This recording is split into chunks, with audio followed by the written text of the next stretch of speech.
आज़मीन हज। अब बहुत ध्यान से आप देखें सऊदी अरब की सिक्योरिटी सिस्टम, यहाँ का सिक्योरिटी सिस्टम, हम लोगों को लगता है कि जो हम लोग यूट्यूब पे लाइव मक्का देखते हैं सिर्फ उतने ही कैमरे हैं।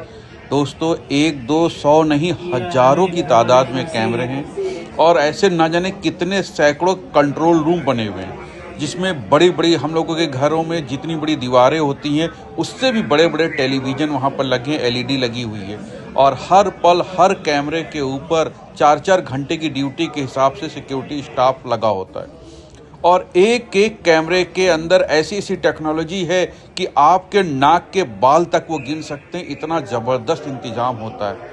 तो अगर आपका अपना कोई बैग, आपका अपना कोई सामान गिर रहा है तो इनको भी पता है कि वो आपका अपना है और आप अगर उसको उठाएंगे तो ये आपके पास कभी नहीं पहुंचेंगे। ये इसलिए लगा हुआ है कि ऐसे लोग जो दूसरों का सामान उठा लेते हैं, अगर गिरा सामान और उन्होंने सोचा इतनी भीड़ में तवाफ करते समय पैर में कोई चीज़ टकराई, आपको लगा इतनी भीड़ में हम चुप्पे से उठा लें, कैसे पता चलेगा? अल्लाह माफ़ करे, अल्लाह तो देख ही रहा है। लेकिन ये दुनिया में अल्लाह ताला ने ऐसी ऐसी टेक्नोलॉजी सऊदी अरब की सिक्योरिटी को दे रखी है, ऐसा ऐसा सिस्टम दे रखा है कि आप उस लाखों की भीड़ के मजमे में अगर पैर के अंगूठे से कोई चीज़ उठा करके अपने हाथ में पकड़ लेंगे, वो भी इनको पता चल जाएगा। और दूसरी बात आपको बताएं, आप मताफ में या मस्जिद अल हरम में बाहर जितने भी वर्दीधारी पुलिस वाले देखेंगे, आप उनको तो पहचान लेंगे ये आर्मी वाले हैं या पुलिस वाले हैं, लेकिन उससे भी कहीं ज़्यादा आम ड्रेस में, सऊदी की आम ड्रेस में, आम लिबास में पहने ना जाने कितना सिक्योरिटी सिस्टम, उनकी एलआईयू, उनकी एसटीएफ, उनकी फोर्स वहाँ पर एक्टिव रहते हैं, जो आपके हर पल का मूवमेंट पे नज़र रखते हैं। यहाँ तक कि आपको बता दे, जवान तो छोड़िए, अगर 60, 65, 70 साल वाला बुजुर्ग भी किसी गैर महरम किसी औरत को लगातार 40 सेकंड तक देखता रहेगा, थोड़ी देर के बाद पुलिस आके उसको उठा के लेके चली जाएगी। ध्यान से समझिएगा, 70 साल के बुजुर्ग को भी नहीं छोड़ा जाएगा। अगर उसने 40 सेकंड तक लगातार किसी औरत के ऊपर नज़र गड़ा दी तो उसको भी पुलिस उठा ले जाएगी। जवान का क्या करेगी ये तो आप ही समझ लीजिए।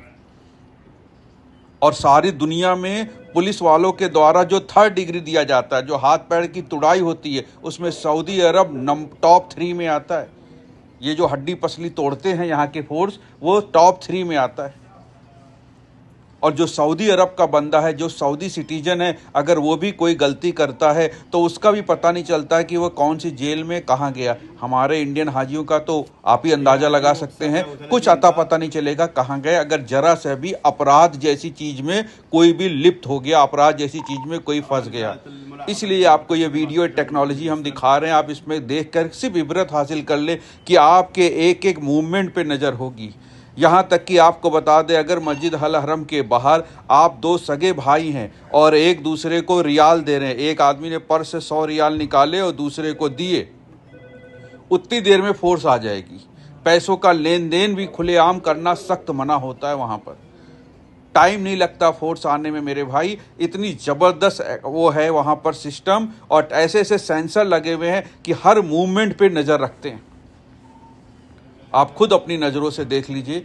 इसलिए हमने आपको बताया कि आप किसी दूसरे का सामान बिल्कुल ना उठाएं, और अगर आपका अपना सामान गिर रहा है, चाहे वो आपका पर्स हो, चाहे वो बैग हो, कुछ भी हो, तो अपना सामान ज़रूर उठा लें, क्योंकि ये जो कैमरे की आंखें हैं ये बात को देख रही हैं कि आपने अपना सामान गिरने पर उठाया है।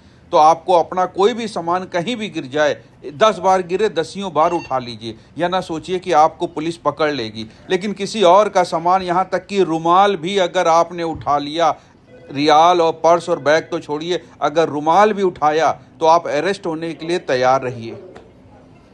पिछले साल एक हाजी साहब ने गलती करी थी, 3 साल की सज़ा हो चुकी है उनको। उन्होंने मताफ में किसी साहब का बैग उठा लिया था और उठा के लेके बाहर चले आए थे। तो मेरे भाई, नाक के बाल गिलेगी, ये वो पुलिस है, इसलिए बिल्कुल अलर्ट रहिएगा, कोई गलती ना करिएगा।